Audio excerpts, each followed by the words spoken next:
How to decide who can send you message requests on your Facebook Messenger. Hi guys, in this video I will show you how to limit people or users who can send you a message requests on your Facebook Messenger.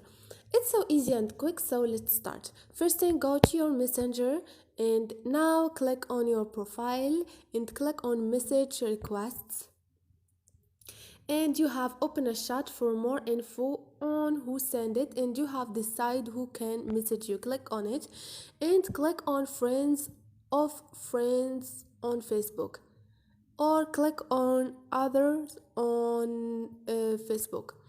For example, I already choose don't receive requests. You choose if you want to receive if you want to delete requests to chats, message requests, and also you can click who on who can message you, and you choose a specific users, and this is it. So this is it guys, hope this video was helpful to you, and if you liked the video don't forget to subscribe and like.